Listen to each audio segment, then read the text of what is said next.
perangkat daerah. Lantunan doa-doa suci dari ratusan anak yatim mengiringi tasyakuran genap 1 tahun kepemimpinan Ratu Dewa Prima Salam di Rumah Dinas Wali Kota Palembang. Tasyakuran ini merupakan wujud syukur atas amanah yang diembankan masyarakat sebagai pemimpin yang dapat memberikan perubahan-perubahan dalam membawa kemajuan Kota Palembang.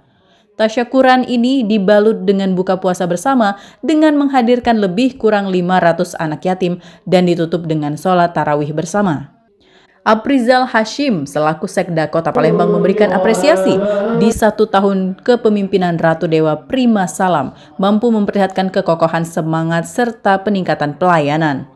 Sementara itu Ratu Dewa Prima Salam tak henti-hentinya mengucapkan syukur dan terima kasih atas semua dedikasi atau kerjasama dari seluruh OPD, Forkopimda, Camat, Lurah, tokoh agama serta masyarakat.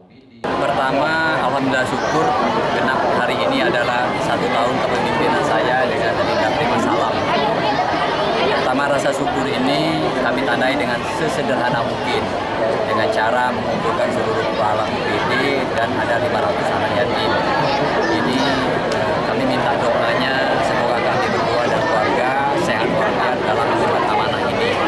Tentunya kami juga bersyukur alhamdulillah beberapa indikator makro sudah kami sampaikan tadi, mulai dari indeks pembangunan manusia, angka kemiskinan juga menurun, IP-nya naik, dan juga prevalensi stunting, angka pengangguran juga, termasuk kemiskinan juga menurun, termasuk juga hal-hal lain. Tetapi PR ke depan kami masih mengharapkan kolaborasi, sinergi dan semua stakeholder yang ada di Kota Palembang. Maka dari itu cukup rasanya 1 tahun ini kami masih banyak PR yang harus kami kerjakan dalam rangka memberikan pelayanan terbaik kepada warga Kota Palembang. Saya kira itu beberapa hal dalam rangka 1 tahun kepemimpinan bersama.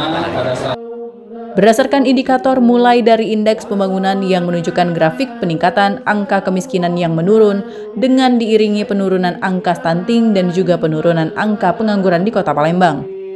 Kepemimpinan bukan tentang jabatan, akan tetapi dampak positif yang diberikan terhadap kemajuan daerah tersebut. Dari Palembang, Sumatera Selatan, Erwin Setiawan, iNews melaporkan.